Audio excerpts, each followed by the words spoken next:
I have Dangerous Dave Eastall on camera, and we are live from the Mara Triangle in Kenya, and we're sitting with this lovely little elephant bull, and he's very relaxed, and he's been munching on some creepers as well as grass. It almost looks like a type of wild asparagus. I can't get a closer look, otherwise I'd have to remove it from his jaws, and I don't think he would take too kindly to that. Now, I know Ali was chatting about the weather a little bit earlier. In general, we are probably sitting in the only spot that is not being rained on at the moment, and hopefully it'll continue. We are surrounded probably 340 degrees, not quite 360. There's one gap sort of over this side where there's no rain, but that's not where we get our rain from. We get our rain from there, and I can actually see there's some rain coming in right above us.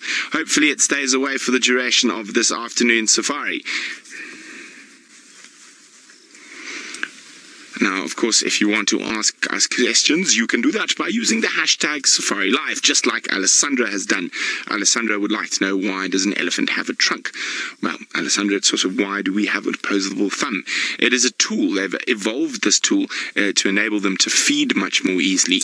And there are over 100,000 muscles and tendons in an elephant's trunk, and they have a prehensile tip that enables them to pick up the smallest and daintiest of things, but you can also see how they use it to wrap around the grass, and you can see, there we go, wrap, and pull, yum yum, Thermida, all the Thermida for me. Now, of course, the elephants are really loving this luscious grass, and that is the rainy season's bounty. And of course, soon as the great migration arrives, they're going to move away from the grasslands to get away from all those pesky wildebeests.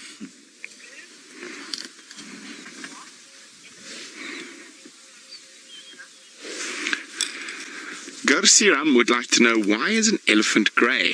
Now, that is a very, very interesting question. Now, elephants are one of the only animals that are active throughout the heat of the day, and as we know, dark colours tend to absorb heat, whereas light colours tend to dispel heat. So one would think that an elephant being grey would be a disadvantage because they are active during the heat, but they do have another interesting adaptation, is that they are one of the only mammals that's testes are on the inside.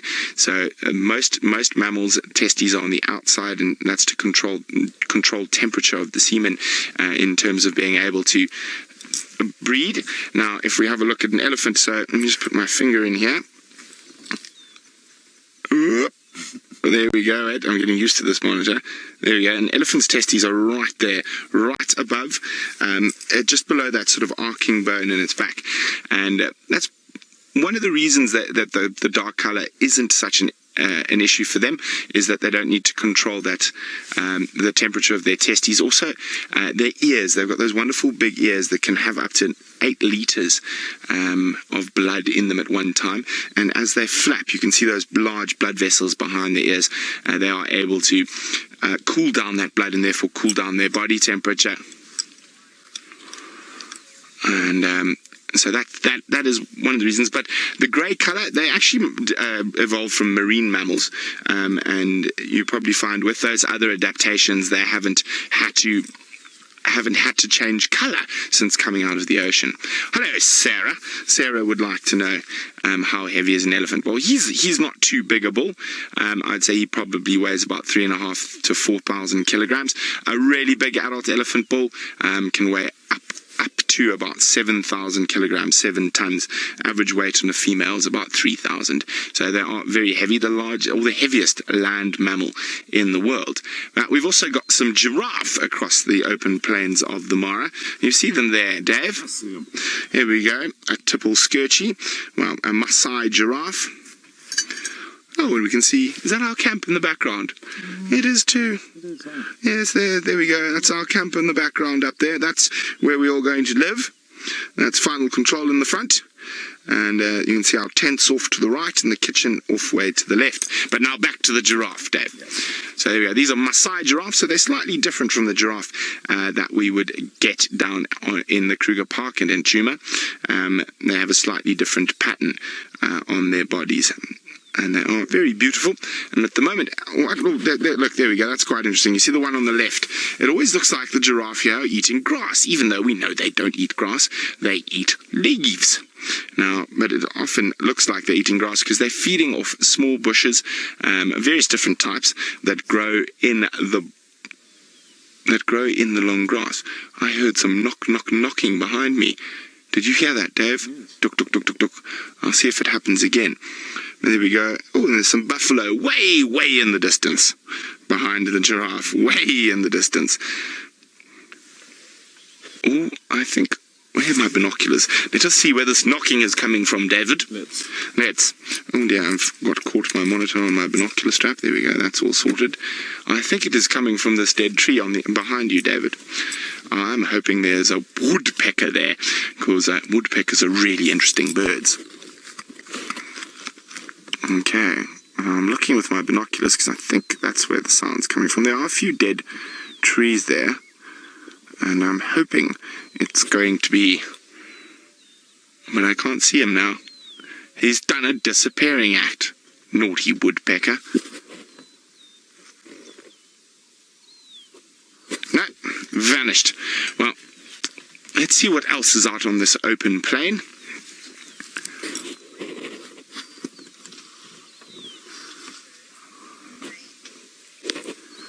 Now, Rain is wondering, how often do we see birds? Well, all the time. We're surrounded by birds. It's just trying to find birds close enough to show you with the camera. That is the trick.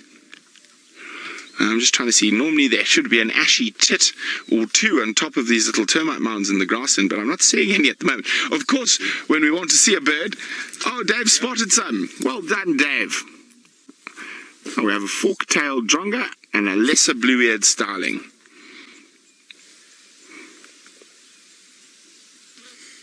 Woodpecker's still hiding. I heard him tuk tuk tuk tuk again.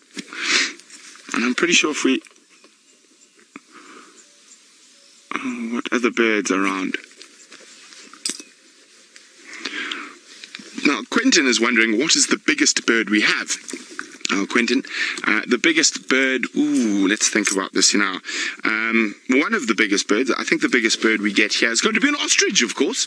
That's, there we go, that's the biggest bird we get. And of course, it's also a flightless bird. And there's a good chance of us seeing some ostriches out in these open areas as we keep moving through to see what other wonders the Masai Mara has. Oof, look at that rain coming in behind the elephant.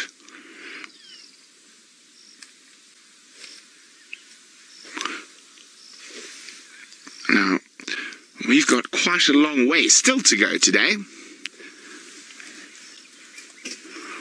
And before we do that, Isaiah is wondering, what animals do we have here that you don't have?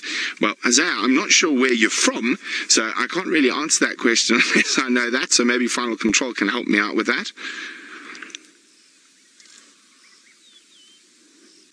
But I'm pretty sure elephant's one of them. And giraffe. There we go. So you are in North America, and so Isaiah, we have giraffe, elephant, lions, leopards, cheetahs, Thompson's gazelle, Grant's gazelle, wildebeest, zebra, duk-duk, duiker, steenbok, warthog. What else am I missing? Jackal, bat-eared fox, cape fox, silver fox, wild dogs, hyenas, brown hyenas, striped hyenas. We have a lot of animals. So most of the animals we get in Africa, you don't really get any that occur in America, apart from some of the birds. Grey herons and barn owls and cattle egrets are 3 species of bird that occur in Africa and in America. So there we go. All the African animals you would ever see in America have come across on a boat or an aeroplane, and they're not from there. They might have been bred there, but they're not originally from the Americas. Your indigenous animals are things like bears, wolves, pronghorns, white-tailed deer, moose, elk, black bears, I don't know, brown bears, black bears, mountain lions, bobcats, coyotes. All those we don't have here in Africa, but you have in America. Now, we've got a long way to go, so we're going to keep moving on. And while we do that, that giraffe is just having a munch.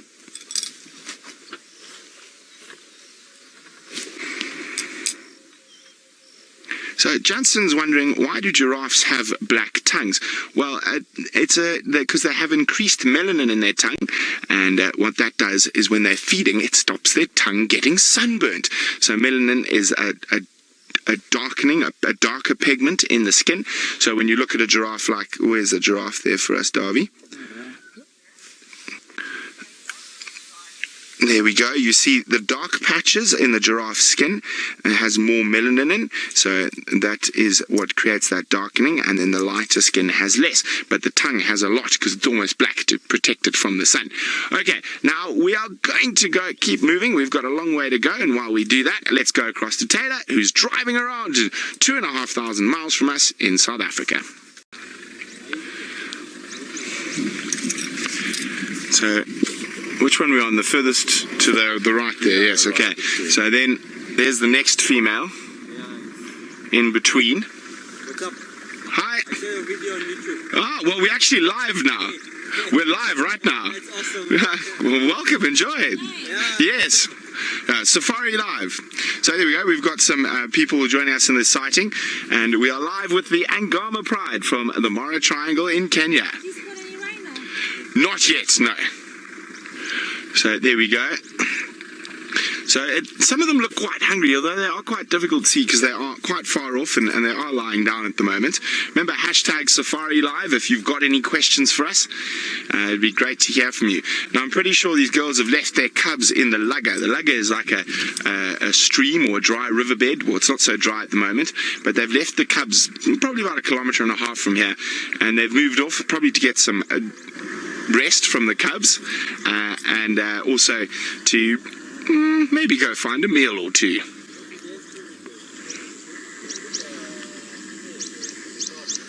Now, there, you hear that tit tit tit tit tit tit tit tit tit tit, Dave. You see that little thing sitting on the top of the grass there? That is actually a new bird species for me as well. And while we were waiting, I managed to identify it, and it is one of those tricky little ones, and quite often referred to as an LBJ, a little brown job. That is a stout cysticula. Now, the only way I could do that, I saw he had a little rufous crown on his head, and the primaries on his feathers, and then I went through the sticulars and I saw, and he's very small, but he's quite well built, so that's why I think he's called stout. But it's the call that gives it away. So that it's got 2 calls, and that is a stout cysticula. Now, according to my map, my Kenyan bird map, it doesn't occur here, but according to my big book, it does. So, and they are in long grasslands from 1,200 meters to 2,300 meters. So this is absolutely perfect stout cysticula country. I'm very excited. That's a new bird for my list. And the lions are being lazy. And being lazy in an area we can't get very close to them, unfortunately. But if they do move, we will scoot around. I think they are waiting a little bit. Now, I was hoping to find you a pectoral patch cysticula, which is one of the more common little cysticula species here, but instead we found one that is a bit more rare, which is quite exciting. Well, probably not more rare, just not well documented in this area. What have you seen, lady? Hopefully you've spotted a warthog that's running in our direction. So I guess, how far would you say that is, Dave? Half a K. Yeah. Easy, 500 meters. Very far.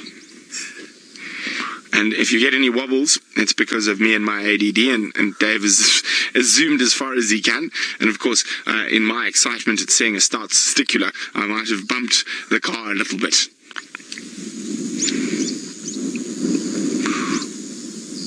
Now, the wonderful thing about being in the Mara is when you do stop like this, and I mean, I spotted those lions from quite a long time ago, and they are very far away, but we're going to wait here to see if they do anything. While we do that, let's go see how Ale Oliveri is doing back on Djuma. Wonderful herd of ellies. The lions went to sleep, but these ellies are on the move towards the escarpment. I think they're actually just going to go up into this lovely green grass that's up ahead. I'm just going to move the vehicle a little bit so we can keep up with them. Such a cool little herd of elephants.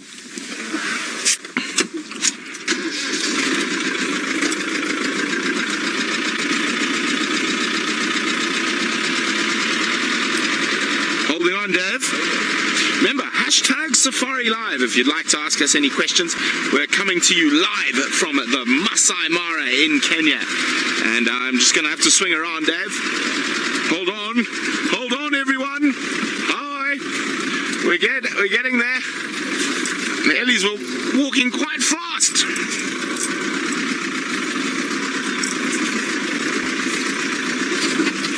Okay, let's get up to the road so we can catch them crossing, and you'll be able to see that lovely green I was talking about up ahead here, and it's where the water from the escarpment seeps down and creates this very lush environment, and that the elephants really do like.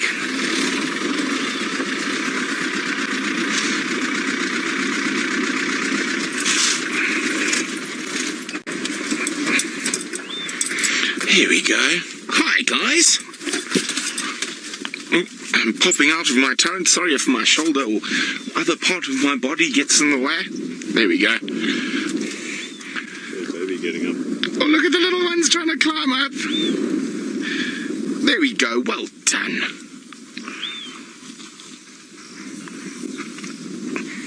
Lovely relaxed herd. And I said it's just really... He doesn't even get his feet wet. It is quite nippy. Oh, he's got a short tail as well. He might have had a run-in with hyenas or lions. Okay, I'm going to swing across, Dave. Sorry guys. Let's just make sure. There, I get out of the way. Here we go. Lovely little herd. 3 young babies with it. Now, there, I've seen this herd before. There we go. There's a female that's got one very long tusk, and she's quite distinctive. She's only got one tusk. There she is. There. So I've seen this herd a few times before, and they're just stopped into this lovely lush green grass. They're stopping for a drink in where the little stream where the water comes down from the mountain. Oh, look at the little one. He's trying to get there. He got some. He got the tip of his trunk wet. Still learning how to master the art of the trunk. Oh, gorgeous. Just love all those sounds. And there's quite a bit of a wind as well.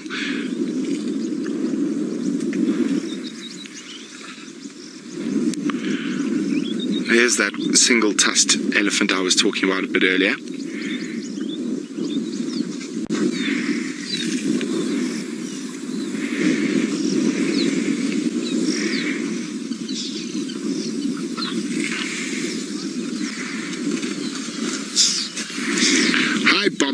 Bobby's wondering how old do I think the babies are. Well, they're all quite close in age. I'd say this one on the far left's the youngest. That one there. I'd say probably 2 months, 2.5, 3 months at the excuse me, at the oldest. Oh, quickly, sorry. Well, oh, they're going to disappear behind the other elephant. But there were 2. They were walking side by side, and you could see the age difference in the other 2 babies. There we go. The one with the short tail is a bit younger. Maybe about the same, maybe a month or 2 older than that first one, and then that other little one's probably about 5 months old. So when they're below a year old, they can still fit under their mom's bellies, and after a year old, they can't. So all 3 of those little ones are still younger than a year, with that one there behind, right directly behind mom, probably being the oldest of the 3 small calves in this herd.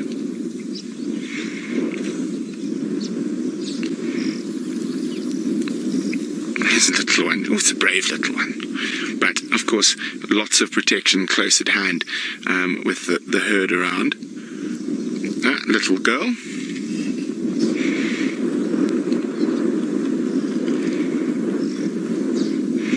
So here we go. You can see they've moved straight where I predicted they'd move onto this lush green grass. And now they've slowed down their march and to feed. And we suddenly got quite a chilly wind. And so I come out of nowhere. I might have to put my jersey on shortly.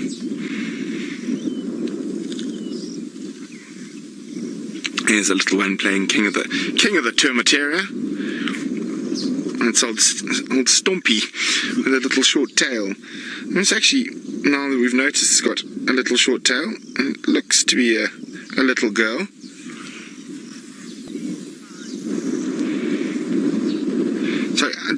catch that. Leslie was wondering, does a fly hurt the elephants?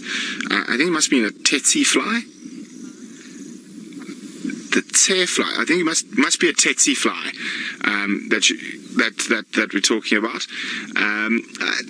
They can bite in the soft points, but an elephant's skin is really too thick. The only thing that tsetse fly seems to hurt at the moment is Brent. And they haven't bitten Dave. That's because you're not driving. And I literally got one bit me this morning on the bottom of my foot, which is possibly the worst place to be bitten. Apart from your knuckles, earlobes is also really, so your ears are a really painful place to be bitten by a tsetse fly.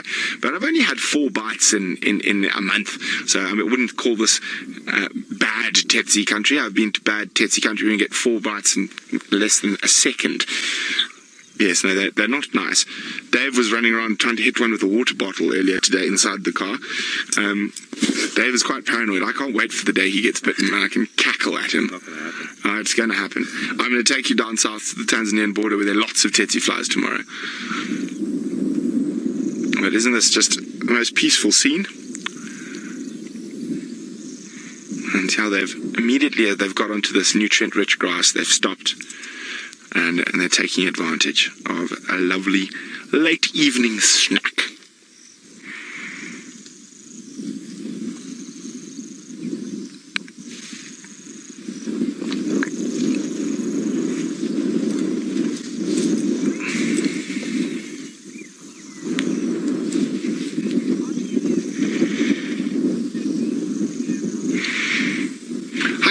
Bobby's wondering whether elephants are seasonal breeders or do they breed all year round.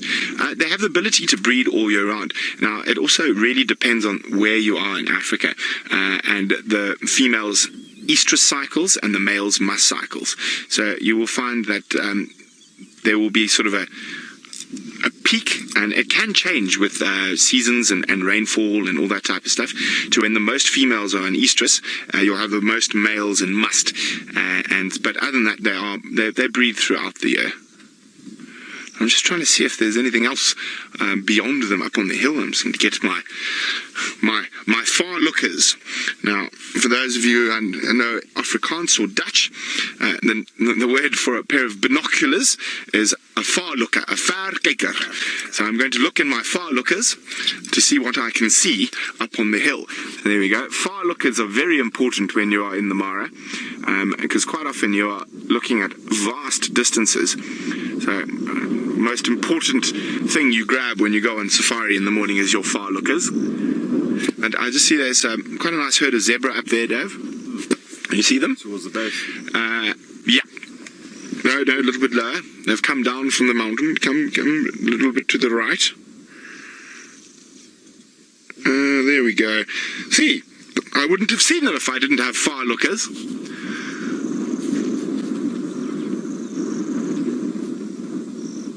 So one thing we've noticed about the zebras, there's been a lot of zebras around camp and on top of the escarpment, and as we get further and further out of the sort of rainy season, I've noticed the zebras are moving further and further down and closer and closer, or not closer and closer, but closer to the Mara River.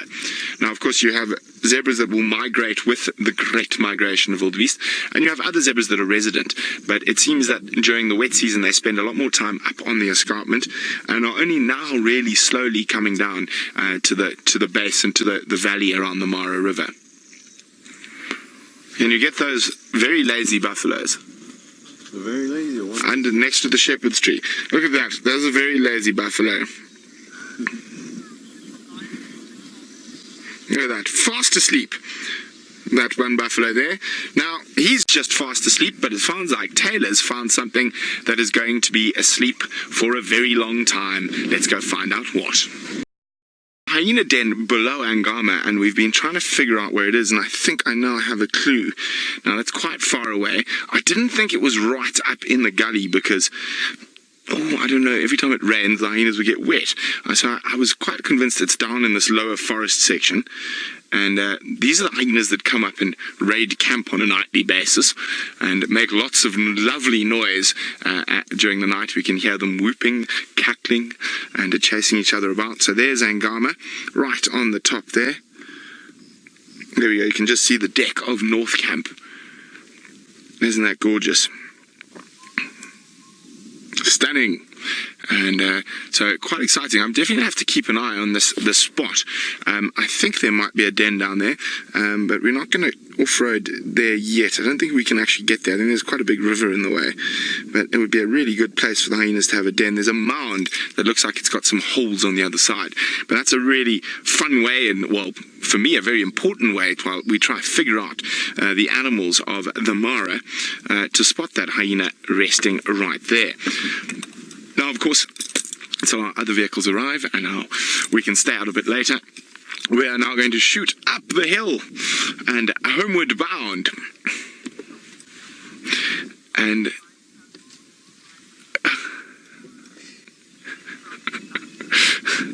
Monique from London, sorry, I'm laughing at Dave, he's pulling funny faces at me, would like to know whether, sorry, I've got the giggles, whether lion cubs are more killed by hyenas here than anything else. I would say definitely yes, Monique. The hyena population here is so big that it's definitely the main competitors for the lions, and they also kill the most of the cubs. But on that note, we're going to fly up the hill, and while we do that, let's fly back to Djuma as I disappear down my turret.